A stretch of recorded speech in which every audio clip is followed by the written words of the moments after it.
சில படங்கள் மட்டும்தான் நம்ம கூட கனெக்ட் ஆகும், எமோட் ஆகும். ஒருத்தரை நீங்கள் ஈஸியாக சிரிக்க வச்சிடலாம், ஈஸியாக அவங்கள கோவப்பட வச்சிடலாம், ஈஸியாக ஒருத்தரை ஹர்ட் பண்ணிடலாம். பட் ஒருத்தரை ஈஸியாக அழுக வைக்கவே முடியாது. நிறைய ஃப்ரெண்ட்ஸ் வாழ்க்கையில் நடந்ததை அப்படியே கொஞ்சம் பட்டி டிங்கிறீங்களாம் பார்த்து ஸோ சினிமேட்டிக்காக கொஞ்சம் விஷயங்கள் ஆட் பண்ணி எடுத்தது தான். இது ஜானர் வந்து ராம்காம் அப்படின்னு. ராம்காமோட பேசிக்ஸே வந்து அதுதான். அதாவது நம்ம வாழ்க்கையில் நடந்ததை இன்னொருத்தவங்க வாழ்க்கையில் நடக்குது. யூடியூப்ல அரவிந்த்ராஜ்னாலே கண்டென்ட் டைரக்டர் தான் அவரு. ஏன்னா அவரோட படத்தோட டைட்டில்லாம் கேட்டிங்கன்னா ரொம்ப சிரிப்பா இருக்கும். நம்மளுடைய கருத்தை வந்து ஆடியன்ஸ் என்கேஜ் பண்ணணும்னா அது கண்டிப்பாக சீரியஸாக தான் சொல்லி ஆகும். கருத்து சொல்லக்குள்ள நம்ம காமெடியாக சொல்லிட்டோம்னா அது போய் என்கேஜ் ஆகாது. அவருடைய கார் காதல் கார்ல நடக்குமா காதல், அது சொல்லிடுறேன். கார் காதல், டீன் பிரெக்னன்ட், அப்புறம் 1BHK லவ், அதுக்கப்புறம் love and sex with me. இதுதான் அவருடைய படங்களுடைய பேர். எங்களோட படத்தை பார்த்துட்டு எப்படின்னா நிறைய பேர் அழுதாங்க. நிறைய பேர் வந்து நான் சீட்டில் ஒருத்தவங்களை பார்த்தேன். அவங்களும் ஒரு ஆர்டிஸ்ட், நிறையா வெப் சீரிஸ்லாம் பண்ணிட்டு இருக்காங்க.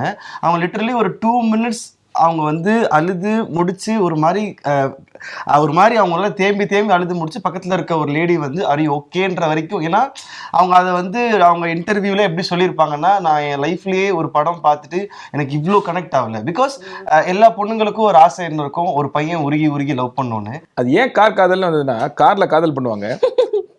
காதல் பண்ணது டீனேஜர்ஸ், அந்த டீன்ஸ் பிரெக்னென்ட் ஆவாங்க. அதான் டீன் பிரெக்னன்ட். இது எல்லாமே அப்படியே பார்ட் 1 பார்ட் 2 அப்படின்றத வந்து தனித்தனி படமா எடுத்துருக்காங்க. அதுக்கப்புறமா நீங்க அப்படியே வந்தீங்கன்னா 1BHK லவ். ஸோ நேச்சுரலாக ப்ரெக்னென்ட் ஆயாச்சு, குழந்தை பிறக்கணும். So 1BHK love. அப்புறம் 2வது குழந்தைக்கு ரெடி பண்ணால் அதான் love and sex. My dear Dolly அது ஒரு வரியில சொல்லுவீங்க இல்ல ஒரு வார்த்தையில சொல்லுவேன் அப்படின்னா நீங்க என்ன சொல்லுவீங்க உங்களுக்கு உங்க மனசுக்கு? ஏன்னா அது நீங்க தான் எடுத்த படம். It's emotion. ஃபர்ஸ்ட் படம்ன்றதுனால என்னோட எமோஷன். எப்படி அந்த டாலி கேரக்டர் வந்து உங்களுடைய ரியல் லைஃப்ல இருக்கிற ஒரு இன்ஸ்பிரேஷனா, எப்படி வந்துட்டு இந்த கேரக்டர் எப்படி உருவாச்சு, இந்த கதை எப்படி உருவாச்சு, அது சொல்லுங்க. கதை வந்து அதான் நம்ம எப்படி சொல்றது, நம்ம வாழ்க்கையில நம்ம பார்க்குற ஃப்ரெண்ட்ஸ் இருக்காங்கல்ல, ஸோ அவங்க தான் வந்து நமக்கு பெரும்பாலான கதைக்கான ஊன்று சக்தியாக இருப்பாங்க. ஸோ அதுமாரி நிறைய ஃப்ரெண்ட்ஸ் வாழ்க்கையில் நடந்ததை அப்படியே கொஞ்சம் பட்டி டிங்கிறீங்களாம் பார்த்து ஸோ சினிமேட்டிக்காக கொஞ்சம் விஷயங்கள் ஆட் பண்ணி எடுத்தது தான். இது ஜானர் வந்து ராம்காம் அப்படின்னு. ராம்காமோட பேசிக்ஸே வந்து அதுதான். அதாவது நம்ம வாழ்க்கையில் நடந்ததை இன்னொருத்தவங்க வாழ்க்கையில் நடக்குது அப்படின்னு சொல்லி ஒரு பார்க்குற விஷயம் தான் அந்த ராம்காமோடைய ஜானருடைய எசன்ஸ். ஸோ அதுக்காக அப்படியே எடுத்தது. ஸோ இது நிச்சயமாவே இது உங்களுடைய வாழ்க்கையில் நடக்கல, உங்க ஃப்ரெண்ட்ஸோட வாழ்க்கையில் நடக்குது. ஆஃப்கோர்ஸ் நம்ம பார்க்கறது கேட்கறது ஸோ ஃப்ரெண்ட்ஸோட வாழ்க்கையில். ஆனால் அதுல நீங்க எப்படி சார், நான் வந்து அந்த ரிவ்யூ ஷோ பார்த்தவங்க எல்லாம் சொன்னாங்க, ப்ரிவியூ ஷோ பார்த்தவங்க எல்லாம் வந்துட்டு ஃபர்ஸ்ட் ஹாஃப் வந்து ரொம்ப காமெடியா இருக்கு, அப்படியே வயிறு வந்து வலிக்கிற அளவுக்கு சிரிச்சோம். ஆனா செகண்ட் ஹாஃப் வந்து அப்படியே ஒரு இமோஷனலா அப்படியே ஒரு டிராஸ்டிக் சேஞ்ச் இருந்துச்சு அண்ட் நாங்க அதை ஃபீல் பண்ண முடிஞ்சது சொன்னாங்க. இந்த மாதிரி நீங்க எப்படி வந்துட்டு இதை கம்பைன் பண்ணி இந்த மாதிரி கொண்டு போகலாம்? ஏன்னா ராம்காம்னா நீங்க ஃபர்ஸ்ட்ல இருந்தே வந்து கூட ஒரே ஒரு ஃபிளேவர்ல எடுத்துட்டு போகலாம், ஆனா இந்த ஒரு மிக்ஸ் வந்து கொடுக்கலாம் அப்படின்றத நீங்க எப்படி யோசிச்சீங்க? அதான் நமக்கு வந்து என்ன சொல்றது, ஃபர்ஸ்ட் நம்ம ஆரம்பிக்கிற அந்த ஜானர் என்கேஜ் பண்ணணும்னா அதுக்கு கண்டிப்பாக இது இருக்கணும். ஆமாம் நம்மளுடைய கருத்தை வந்து ஆடியன்ஸ் என்கேஜ் பண்ணணும்னா அது கண்டிப்பாக சீரியஸாக தான் சொல்லி ஆகும். கருத்து சொல்லக்குள்ள நம்ம காமெடியாக சொல்லிட்டோம்னா அது போய் என்கேஜ் ஆகாது. இந்த படத்துல ஒரு கருத்து இருக்கு, கண்டிப்பாக கருத்து இருக்கு. ஸோ கருத்துன்றதை விட என்ன சொல்றது, அதுதான் சொல்லணும்னு நினைச்சேன். கருத்து வந்து நான் மக்களுக்கு சொல்லணும் அப்படின்னு நினைச்சேன். அது படத்துல சொல்லுங்க. ஆக்சுவலி இந்த படத்தை தாண்டி உங்களுக்கு வந்துட்டு ஒரு கண்டென்ட் டைரக்டர் அப்படின்னு ஒரு பேர் இருக்காமே, அது எப்படி வந்துச்சு? இன்ஷியலுக்கு முன்னாடி போட்டு புள்ளி வச்சிருப்பேன். இல்ல சார், ஏதோ யூடியூப்ல படம் அப்படிலாம் கேள்விப்பட்டேன். உங்களுக்கு ஏதாவது தெரியுமா sir?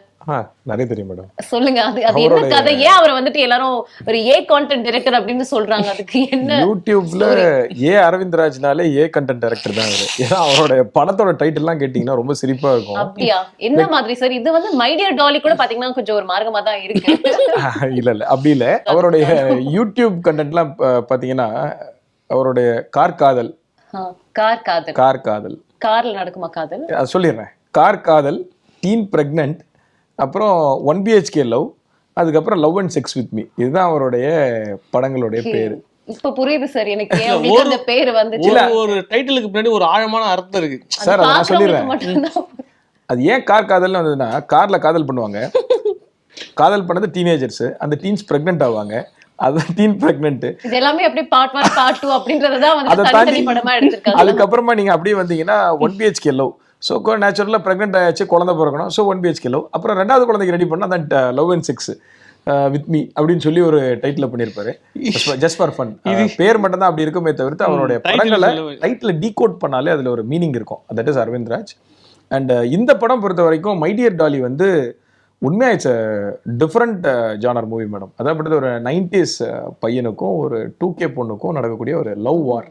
90s and 2K kids. ஆமாம், இதில் லவ் வந்து எப்படி இது வலிக்குது, அதுக்கப்புறமா எப்படி லவ் வந்து பலிக்குதுன்றது தான் அந்த படத்தோடைய வலிக்குது பலிக்குதா அதுதான் அந்த படத்தோடைய கான்செப்ட். அண்ட் உண்மையாக இந்த படத்தை பொறுத்த வரைக்கும் என்டையர் குரூவாக இருக்கட்டும், எங்களோட ஃபஸ்ட்டு தேங்க்ஸ் வந்து பப்பு சாருக்கு, அதுக்கப்புறம் வந்து டைரக்டர் சாருக்கு. ஏன் அப்படின்னா கம்ப்ளீட் படம் நேற்று அந்த ப்ரிவ்யூ பார்த்துட்டு ஆடியன்சஸ் எல்லாருமே இன்க்ளூடிங் நமிதா மேம் ஒரு கொண்டு எல்லாரும் வந்திருந்தாங்க. எல்லாருமே கண்ணில் லிட்டரலாக தண்ணி வந்துருச்சு எல்லாருக்கும். அந்த எமோஷன்ஸ் அவர் வந்து படத்தை எடுத்துக்கிட்டு போன விதம் ஸ்டார்டிங்ல இருந்து அந்த ஒரு ஒரு 90s கிட்னாலே நம்ம எல்லாருமே அந்த 90s கிட் கடந்து தானே வந்து we are all 90s kid இல்லையா? ஸோ நம்ம அதில் வந்து அந்த ஜென்ரேஷன் ஆஃப் ஒரு பையன் இப்போ 2K பொண்ணு ஒரு பொண்ணை லவ் பண்ணாங்கன்னா எப்படி இருக்கும், இந்த பையன் எவ்வளோ எக்ஸ்பிரசிவாக இருந்திருப்பான். இந்த ப்ரிவ்யூ ஷோ பார்த்தவங்க எல்லாருமே வந்து பாத்தீங்கன்னா உங்களை தான் பயங்கரமா அப்ரிஷியேட் பண்ணியிருந்தாங்க. இது உங்களுடைய ஃபர்ஸ்ட் மூவி மாதிரி இல்ல, பயங்கரமா நடிச்சிருந்தாரு, அவர் வந்துட்டு நடிச்சதை பார்த்து எனக்கு கண்ணெல்லாம் கலங்கிடுச்சு, அந்த மாதிரி எல்லாம் சொல்லியிருந்தாங்க. எல்லா கிரிட்டிக்ஸுமே வந்துட்டு உங்க ஆக்டிங் பத்தி ஸ்பெசிஃபிக்கா மென்ஷன் பண்ணியிருந்தாங்க. சோ நீங்க எப்படி இந்த மூவில லேண்ட் ஆனீங்க? நீங்க ஆடிஷன் எல்லாம் போனீங்களா? இந்த மூவில நீங்க நடிச்சதுக்கு ஒரு பின்னாடி ஒரு ஸ்டோரி போல, அதை பத்தி ஷேர் பண்ணுங்க. First of all I feel blessed. So இவ்வளோ பேர் வந்து எங்களோட படத்தை பார்த்துட்டு, எப்பயுமே ஒரு படம் வந்து நம்மளை பார்க்கும், என்டர்டெயின் பண்ணுவோம், நம்மளோட டென்ஷன் எல்லாம் மறந்து படம் பார்ப்போம். சில படங்கள் மட்டும்தான் நம்ம கூட கனெக்ட் ஆகும், எமோட் ஆகும். ஒருத்தரை நீங்கள் ஈஸியாக சிரிக்க வச்சிடலாம், ஈஸியாக அவங்கள கோவப்பட வச்சிடலாம், ஈஸியாக ஒருத்தரை ஹர்ட் பண்ணிடலாம். பட் ஒருத்தரை ஈஸியாக அழுக வைக்கவே முடியாது. ஸோ எங்களோட படத்தை பார்த்துட்டு எப்படின்னா நிறைய பேர் அழுதாங்க. நிறைய பேர் வந்து நான் சீட்டில் ஒருத்தவங்களை பார்த்தேன். அவங்களும் ஒரு ஆர்டிஸ்ட், நிறையா வெப் சீரிஸ்லாம் பண்ணிட்டு இருக்காங்க. அவங்க லிட்டரலி ஒரு 2 minutes அவங்க வந்து அழுது முடிச்சு ஒரு மாதிரி அவங்களால தேம்பி அழுது முடிச்சு பக்கத்தில் இருக்க ஒரு லேடி வந்து அரி ஓகேன்ற வரைக்கும். ஏன்னா அவங்க அதை வந்து அவங்க இன்டர்வியூவில் எப்படி சொல்லியிருப்பாங்கன்னா, நான் என் லைஃப்லேயே ஒரு படம் பார்த்துட்டு எனக்கு இவ்வளோ கனெக்ட் ஆகலை. பிகாஸ் எல்லா பொண்ணுங்களுக்கும் ஒரு ஆசை இருக்கும், ஒரு பையன் உருகி லவ் பண்ணோன்னு.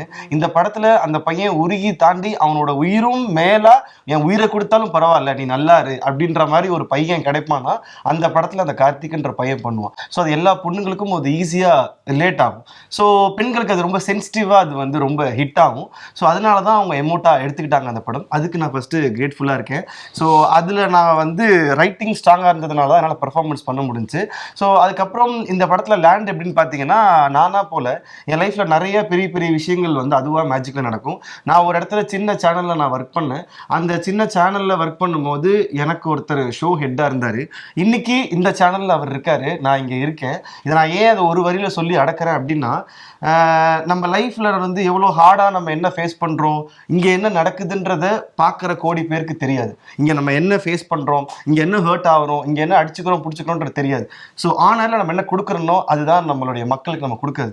ஸோ அந்த மாதிரி நான் பிகினிங்லேருந்து நிறைய பிளஸ்டான பீப்புளை என் லைஃப்பில் கிராஸ் பண்ணி வந்திருக்கேன். ஸோ இப்போது இந்த படத்து மூலயமா எனக்கு இந்த படம் நான் போய் லேண்ட் ஆகலை, அதுவாக என்கிட்ட வந்து லேண்ட் ஆச்சு. So it's not only for அரவிந்த்னால இல்லை, கடவுள் ஒரு பாட்டில் செக்மெண்ட்டில் ஒருத்தர் அனுப்புவார். அப்படி எனக்கு இந்த கதை எனக்கு வரணும்னு இருக்குது, அதனால் வந்திருக்கு. ஸோ இந்த கதை வந்து இப்போ இந்த இடத்துல வேர்ல்டு வைட் இந்த படம் வந்து மலேசியா, ஹாங்காங், சிங்கப்பூர், ஸ்ரீலங்கா வரைக்கும் ரிலீஸ் ஆகுது. ஒரு சின்ன படம் வேர்ல்டு வைட் ரிலீஸ்ன்றது இப்போ இருக்க ஜென்ரேஷனுக்கு it's not a tough job. It's not a easy job. So அது ரொம்ப பெரிய டஃப்பான ஜாப். அது ரொம்ப அழகாக ஒரு கடவுள் கொடுத்த ஒரு வரமாக எனக்கு வந்து இன்னொரு பர்சன் தான் வந்து எங்களுடைய ப்ரொடியூசர் சார். ஸோ இவர் இல்லை அப்படின்னா இந்த படம் இந்த அளவுக்கு ஒரு ப்ரமோஷன், இந்த அளவுக்கு ஒரு இடத்துல ஒரு ஓப்பனிங்காக கிடச்சிருக்காது. ஸோ இதெல்லாம் யூனிவர்ஸாக கொடுத்துச்சு. ஸோ இதில் மாரல் ஆஃப் ஸ்டோரிஸ் நாம் போல அதுவாக என்கிட்ட வந்து எல்லாம் வந்து விட்டுதா. அது நான் கடவுள்கிட்ட நீங்கள் ரொம்ப ஸ்ட்ராங்காக இருந்தீங்கன்னா உங்களுக்கு எல்லாமே தானாக தேடி வரும்.